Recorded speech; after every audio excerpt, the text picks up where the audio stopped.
네, 할렐루야. 네, 오늘 수영 성기도에 오신 여러분을 주님의 이름으로 축복합니다. 옆에 계신 분을 축복하며 인사하겠습니다. 사랑합니다. 축복합니다. 네, 우리는 그동안 읽고 묵상했던 요한계시록의 귀한 말씀을 통해서 은혜를 함께 나누며 소망 되신 하나님을 바라보는 귀한 시간들을 가졌는데요. 7 나팔 중에 4 나팔이 불린 후에 8장 1절에서 날아가던 독수리가 3번 화가 있으리니 라고 큰 소리로 말한 대로 5째 나팔은 9장 12절의 첫째 화로, 그리고 6째 나팔은 11장 14절에서 둘째 화를 불러왔습니다. 그리고 이제 7째 나팔이 셋째 화를 불러올 그때가 되었습니다. 그런데 셋째 화는 첫째 그리고 둘째와는 상당히 다른 모습을 나타내고 있는 것을 우리가 알 수 있는데요. 이 셋째 화는 7째 나팔을 설명하고 싶은 것입니다. 바라기는 오늘 우리에게 주시는 이 요한계시록의 말씀을 통해서 이어지는 말씀을 살펴보며 마지막 때의 징조와 현상을 알고 깨달아 시대를 분별하라고 분명히 말씀하신 하나님의 아버지의 마음을 깨닫는 저와 귀한 성도님들의 삶이 되시기를 바랍니다. 그런데 오늘 본문의 처음 부분을 우리가 말씀을 읽어보면 심판과 재앙과 화에 관한 내용이 없는 것을 알 수 있습니다. 문맥상으로는 둘째 화는 지나갔으니 보라 셋째 화가 속히 이르는도다 라고 이렇게 이어져야 되는데요. 이김이 그리고 왕노릇하는 것이 하나님께 대한 경배가, 그리고 끝으로는 감사가 등장하고 있습니다. 이 말씀은 우리 성도들에게 최종적인 종말의 그림을 미리 보여주고 있다는 것입니다. 따라서 우리가 미리 보는 이 종말의 그림을 통해서 심판과 화와 재앙과 같은 것이 어린 양의 보배로운 피로 구속함을 입은 우리와는 아무런 상관이 없다라는 사실을 분명히 말씀해 주고 있다는 것입니다. 이 사실을 믿으십니까? 사실 이 화나 심판과 재앙은 전부 하나님을 대적하던 무리들, 그리스도의 생명 밖에 있던 무리들인 이방인에게 해당되는 영역이었다는 것이죠. 그래서 주님은 종말을 살아가고 있는, 이 시대를 살아가고 있는 우리들에게 이러한 은혜와 또한 위로를 하심으로써 힘겨울 때, 또 외로운 순간에 항상 이 말씀을 붙들고 믿음으로 승리해야 한다는 사실을 분명히 가르쳐주고 계신다는 것입니다. 히브리서 11장 16절을 보면 그들이 이제는 더 나은 본향을 사모하니 곧 하늘에 있는 것이라. 이러므로 하나님이 그들의 하나님이라. 일컬음 받으심을 부끄러워하지 아니하시고 그들을 위하여 한 성을 예비하셨느니라 말씀하고 있는데요. 그렇게 오늘 본문 15절에서 17절까지의 말씀은 하나님의 영원한 통치에 관하여 말씀하고 있습니다. 7째 천사가 나팔을 불자 그분의 통치가 선포되어 있다는 것이죠. 오늘 본문 말씀 15절을 우리 다 같이 한번 읽도록 하겠습니다. 7째 천사가 나팔을 불매 하늘에 큰 음성이 들이나서 이르되 세상 나라가 우리 주와 그의 그리스도의 나라가 되어 그가 세세토록 왕노릇 하시로다 하니. 아멘. 이 말씀은 하늘의 큰 음성들은 세상 나라가 하나님과 그리스도의 나라가 되며 하나님과 우리 구주 예수 그리스도가 세세토록 통치하신다는 선언을 보여주고 있습니다.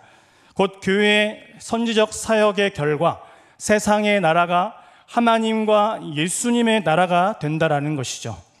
교회의 이 선지적 사역은 전능하신 하나님, 승리하신 어린 양 예수님의 전적인 간섭하심에 의하여 수행되기 때문에 하나님의 목적은 반드시 성취됨을 알 수가 있는데요.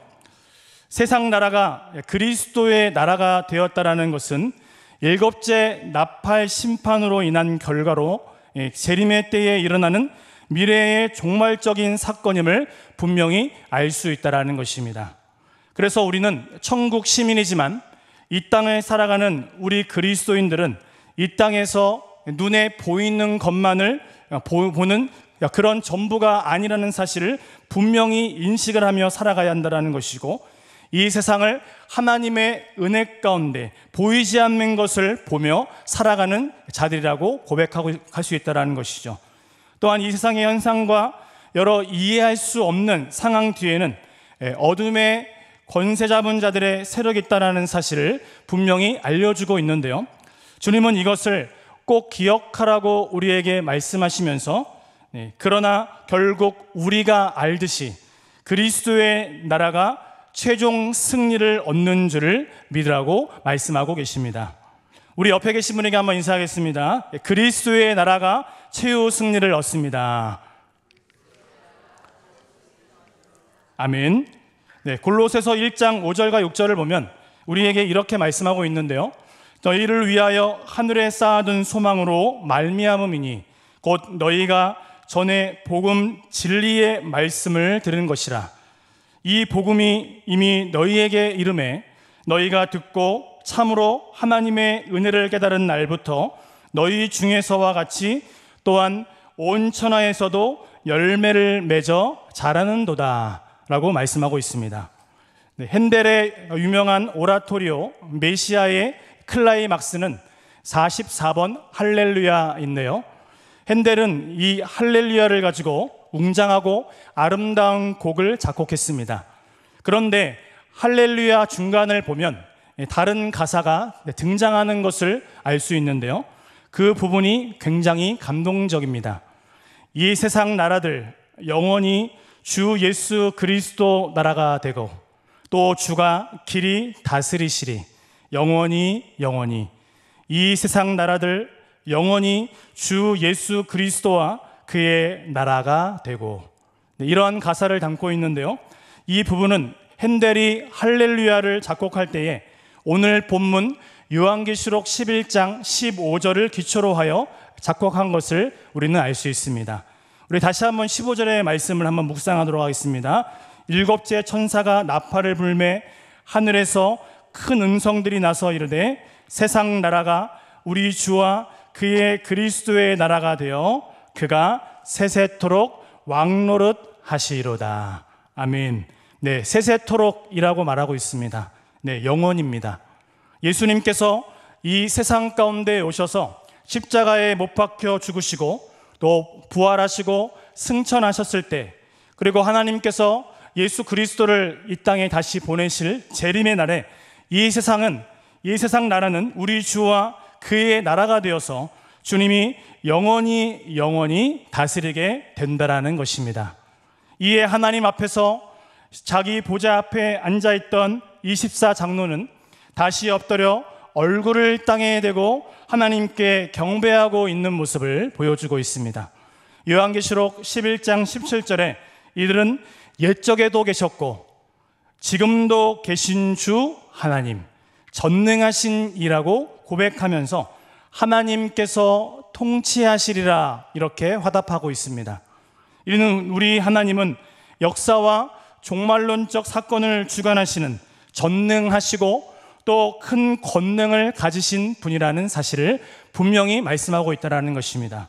그런데 이것은 앞에 요한계시록 4장 8절의 말씀을 통해서 하나님의 보좌 앞에 내 생물이 고백했던 그 내용, 즉 전능하시니 전에도 계셨고 이제도 계시고 장차 오실이라는 이 내용에서 중요한 차이점이 분명히 있다는 것이죠.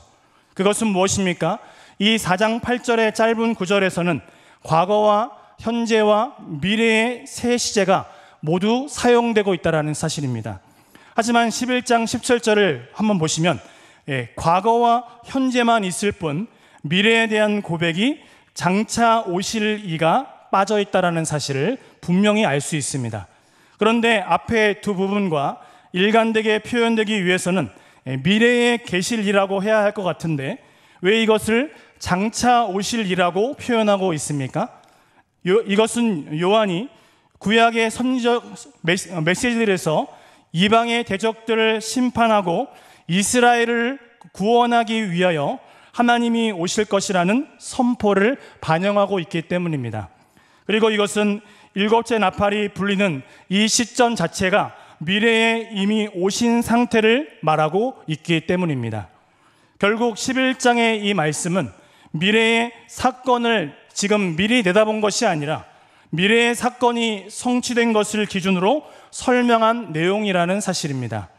즉, 이 일곱째 나팔이 불리는 때가 언제입니까? 하나님이 주관하시는 역사가 끝나는 때입니다.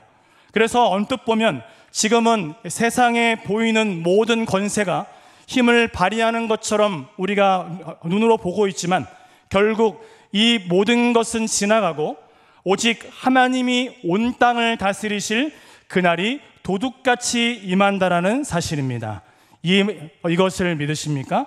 실제로 초기의 그리스도인들은 세상에 대한 하나님의 그 종말적인 계획의 완성이 예수님의 재림과 동일시되는 하나님의 그 오심으로 말미암아 이루어질 것이라고 생각했는데요. 그러므로 하나님의 미래는 단순히 영원히 존재하시는 것으로만 표현될 수 없다라는 사실입니다. 역사를 완성하기 위하여 역사 속으로 오시는 것으로 표현되어야 마땅하다라는 것이죠.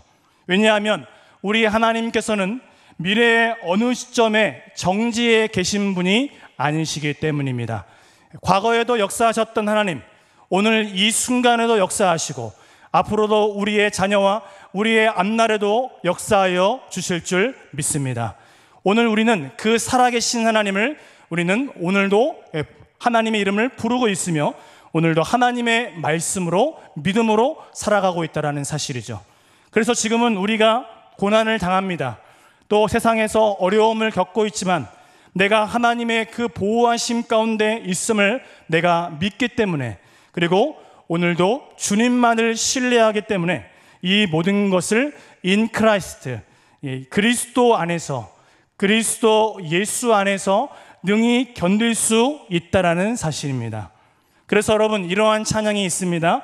크신 계획 다 볼 수도 없고 작은 고난에 지쳐도 주께 묶인 나의 모든 삶 버티고 견디게 하시네. 우리 다 같이 한번 불러보겠습니다.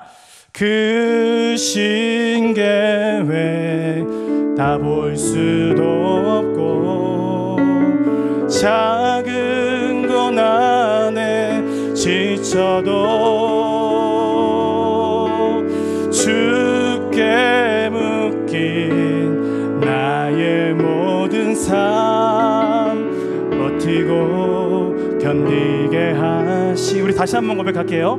크신 계획, 크신 계획 다 볼 수도 없고 작은 고난에 지쳐도 주께 묶인 나의 모든 삶 버티고 견디게 하시네. 여러분, 우리는 은혜 아니면 살아갈 수가 없습니다. 왜 그렇습니까? 우리는 결국 승리하실 그 주님을 바라보며 믿기 때문이죠. 그래서 우리는 한 치 앞도 모르는 인생을 살아가고 있지만 지금 내가 힘들고 어렵고 공고하며 처절한 인생을 살아간다고 할지라도 이 말씀, 곧 예수 그리스도의 재림을 기다립니다. 그리고 이 거룩한 언약의 약속들을 우리가 붙들면서 오늘도 버티고 견디며 살아갈 수 있는 것입니다. 주님은 오늘도 우리에게 이겨내고 오늘도 승리를 허락하신 하나님을 바라보라고 주님은 말씀하고 있다는 것이죠. 사랑하는 성도님들, 예수님은 세세토록 왕노릇 하실 분이십니다. 디모데후서 2장 11절에서 12절을 보면 믿보다 이 말이요, 우리가 주와 함께 죽었으면 또한 함께 살 것이요 참으면 또한 함께 왕노릇 할 것이며 우리가 주를 부인하면 주도 우리를 부인하실 것이라고 말씀하고 있어요. 이 말씀은 믿는 자들에게 이루어질 최종 승리요 영광의 날을 말씀하고 있다는 것입니다. 이 땅을 살아가는 성도들은 핍박을 당할 수도 있고요, 사탄에게 잠시 넘어질 수도 있습니다. 그러나 일곱째 나팔 소리가 울려 퍼지고 예수님께서 왕노릇 하실 때에 믿는 자들이 영광의 모습으로 함께 왕노릇 할 것임을 믿으시기 바랍니다. 왜냐하면 이 말씀을 왜 믿어야 합니까? 성경에 나오기 때문입니다. 성경에서 분명히 우리에게 말씀해 주셨기 때문입니다. 그렇기에 오늘도 우리가 믿음으로 잘 견뎌내라고 주님은 우리에게 말씀하고 있습니다. 바라기는 오늘도 생명의 말씀을 붙들고 고대하며 기도하는 가운데 예수님과 더불어 세세토록 왕노릇할 그날을 우리가 사모하면서 날마다 소망을 가지고 믿음으로 살아내시는 저와 모든 성도님의 삶이 되시기를 바랍니다. 우리 18절 말씀을 다 같이 읽도록 하겠습니다. 이방들이 분노하며 주의 진노가 내려 죽은 자를 심판하시며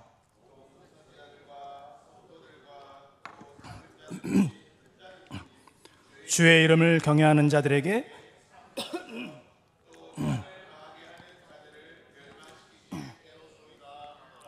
아멘.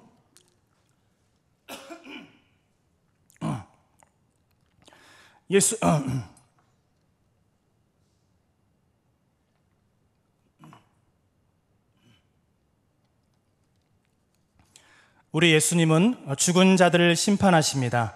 지금 24 장로들은 하나님의 통치가 어떠한 모습으로 나타날 것인가를 노래하고 있는데요. 심판의 때가 되면 사망도 음부도 죽은 자들을 내어주어 각 사람이 자기의 행위대로 심판을 받을 것을 말씀하고 있습니다. 그것은 무엇입니까? 요한복음 5장 29절의 말씀과 같이 선한 일을 행한 자는 생명의 부활로, 악한 일을 행한 자는 심판의 부활로 나아온다라는 것입니다. 이것은 큰 자나 작은 자나 죽은 자들은 모두 보좌 앞에서 의의 심판과 죄의 심판을 받을 것인데, 크고 작음은 세상이 평가하는 기준이며 하나님의 기준은 무엇입니까? 어린 양과 짐승 중에 누구를 따르는가입니다. 사랑하는 성도님들, 그렇다면 성경이 말하는 선한 일은 무엇을 말씀하고 있을까요? 착한 일입니까? 그렇지 않습니다. 우리 구주 예수 그리스도를 믿는 것이 선한 것이며 또한 그를 부인하고 영접하지 않는 것이 악한 것이라는 것이죠. 그래서 우리가 할 수 있는 가장 선한 것은 무엇입니까? 우리가 지금 할 수 있는 가장 시급하고 선한 것이 무엇입니까? 내가 사랑하는 자들에게 영생의 말씀, 복음을 전하는 것입니다. 그래서 우리가 하나님의 은혜 가운데 6월 9일의 총동원 주일을 위해서 기도하고 있습니다. 그동안 예수님을 알지 못했던 자들, 그리고 잠시 쉬고 있었던 자들, 하나님의 은혜 가운데, 하나님의 뜻 가운데 함께 모여 예배하고 하나님을 찬양하는 은혜의 날이 되기를 원한다는 것입니다. 하나님께서 우리를 저 천국으로, 영원한 생명의 길로 우리를 인도하시기를 원하시기 때문이죠. 성경은 오늘 18절의 말씀을 통해서 공중의 권세 잡은 자로서 이 땅을 망하게 했던 사탄과 거짓 선지자와 악한 영들을 다 불못에 던져져 멸망당할 것을 분명히 말씀하고 있는데요. 우리가 기억해야 할 중요한 사실은 무엇입니까? 하나님은 사랑의 하나님이십니다. 네, God is love. 이 말씀을 많이 들었죠. 하지만 심판날에는 공의의 하나님이 되신다라는 것이죠. 절대로 악을 끝까지 내버려 두지 않으시며 반드시 심판하시는 하나님을 우리는 경험하게 될 것이라는 것이죠. 영광으로 임하신 그리스도의 통치는 누군가에는 기쁨이 되지만 또 다른 이에게는 영원한 멸망이 된다는 사실을 우리에게 말씀하고 있다는 것입니다. 따라서 우리는 저 멸망으로 향해 가는 자들을 빛으로 인도해야 될 사명이 우리 가운데 있다는 것이죠. 하나님이 왜 우리를 먼저 구원받게 하셨습니까? 왜 성령을 통해 우리가 입술을 통해 예수 그리스도를 믿음으로 입으로 시인하게 하셨습니까? 내가 먼저 믿고 수많은 영혼들을 나의 입술을 통해 하나님의 품으로 돌아오게 하기 위함이라는 것이죠. 그래서 나는 하나님의 때를 알 수 없습니다. 하지만 하나님의 때가 있음을 믿고 하나님의 방법으로 돌아오게 하실 줄을 우리는 믿는다라는 것이죠. 왜냐하면 내가 아닌 살아계신 하나님께서 하실 것이기 때문입니다. 그래서 오늘도 하나님의 은혜 가운데 하나님의 나라를 준비하는 자로서 오늘도 온전한 믿음으로 살아가야 한다라고 우리에게 말씀하고 있다는 것이죠. 사실 우리는 지금 이 땅을 살아가면서 억울한 일을 당하며 악이 득세하고 의인이 핍박당하는 것을 보면서도 우리의 마음이 어려울 수도 있지만 마지막 날에는 반드시 하나님의 공의가 바로 선다라는 사실을 깨달으라고 말씀하고 있습니다. 그러나 하나님을 따르던 선지자와 성도, 주의 이름을 경외하는 자들은 상을 받을 것이라고 성경은 말씀하고 있는데요. 그리고 오늘 19절의 말씀을 통해서 하나님의 통치가 본격적으로 시작될 때에는 하늘의 성전이 열리고 하나님의 언약궤가 나타난다라고 이야기하고 있습니다. 예수 그리스도의 죽음이 성소와 지성소를 가르는 휘장을 찢어서 누구든지 예수 그리스도를 주로 고백하는 이들은 하나님 앞에 그리고 은혜의 보좌 앞에 나아갈 수 있었던 것처럼 이제 예수 그리스도의 재림은 땅과 하늘을 나누던 휘장을 찢어 하늘의 통치가 이 땅 가운데 임하게 된다라는 것입니다. 그래서 사도 요한은 지금 하나님의 그 통치가 시작되는 날에 언약궤가 나타나고 시내산에서 이스라엘과 언약을 맺을 때와 같이 번개와 음성들과 우레와 지진과 큰 우박이 있어서 하나님의 임재를 드러내는 환상을 보며 그것을 지금 설명하고 있다는 것이죠.